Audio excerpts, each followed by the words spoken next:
Okay, hello, once again I am here talking about some sketchbooks because amazingly quite a lot of you want to know what A-level sketchbooks look like, and there isn't enough out there for art students, the transfer between GCSE, A-level to uni. I will do A-level to uni once I go to university, but for now, I've been recently asked a question, what's the jump from GCSE to A-level? Is it a big jump? Do you have to be good at art?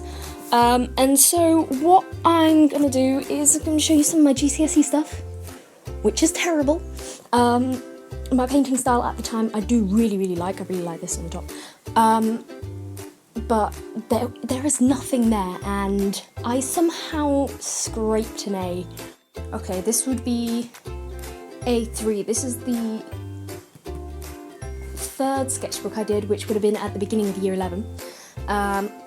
Always make it pretty and colourful. At the time I used ring binder because it's GCSE, you don't want to splash out on the book.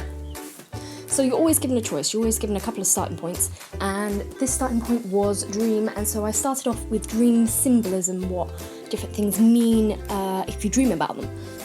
So at the time I was kind of looking at birds, because, you know, I've always been a hipster, and birds are quite hipster-ish. That's one of the pieces I did there. I'm still in love with this piece, and I think after this video I may cut it out and frame it. At this time I was 15 years old, and what the examiner is looking for is not just skill, but also how you explain yourself. What is your reasoning behind it? And so the reasoning behind the owl is because the symbolism here explained it. But GCSE, you can really, if you do some stuff and show, you know, kind of thumbnails and exploration, then you can pass GCSE pretty easily. It's only until you get into A-level that art becomes more difficult. You have to explain everything. You can't just do stuff just because the fun of it. Here my primary imagery is just left, right and centre here. It's terrible.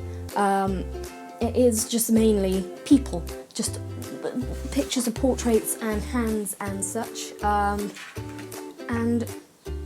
why does it say ideas? Have I straight away gone into...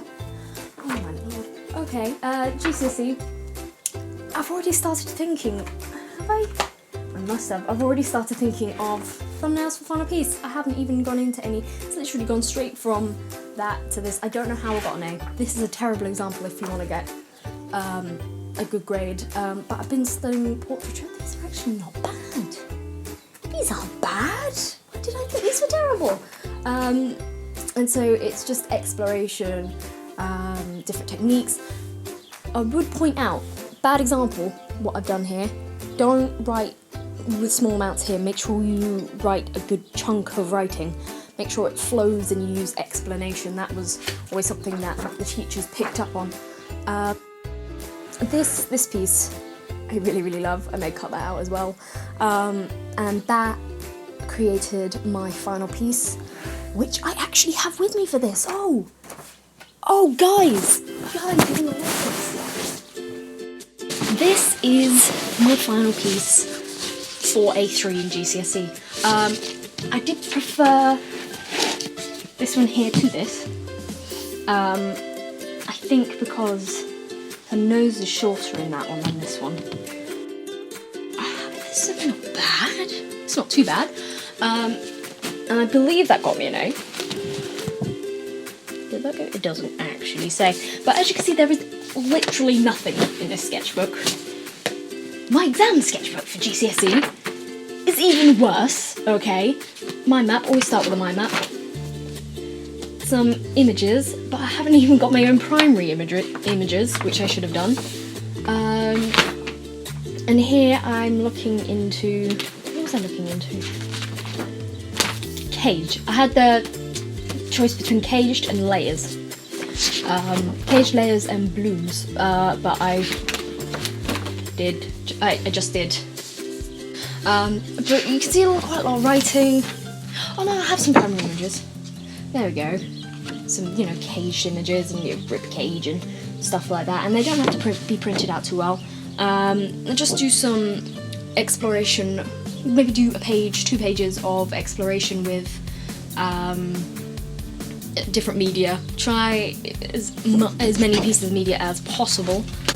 Symbolism is a great way to pick up marks. If you have symbolism behind a piece, then it automatically picks up marks because you put thought into it. And so if you want to study flowers, look at the symbolism of flowers. If you're doing anything to do with colour, symbolism of colour. If you're doing anything in black and white, what is the symbolism behind that black and white? Is it depressing, the reason why there isn't any colour?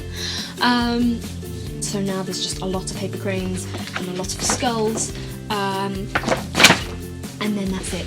Can you see how much I've done? It's literally nothing. And then we have my A-level sketchbook. So GCSE to A-level is a large step, but if you have a good art teacher, then they will talk you through it, and it's a lot better to explore in your first year of A-level than in your second year of A-level. Within your first year of A-level, it's easier to pick up marks than in the second.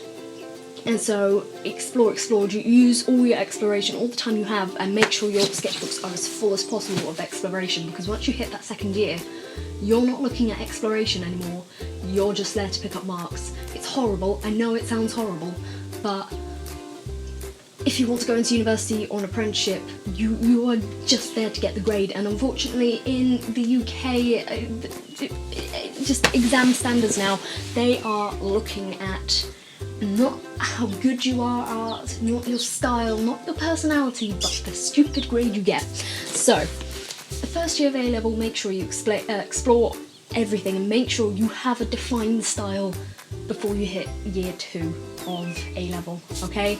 And I have looked through this one. There is another video on my YouTube channel, and as you can see, there's a lot of exploration, but this I think is one of the fullest sketchbooks I did, and so you just constantly want primary imagery after primary imagery.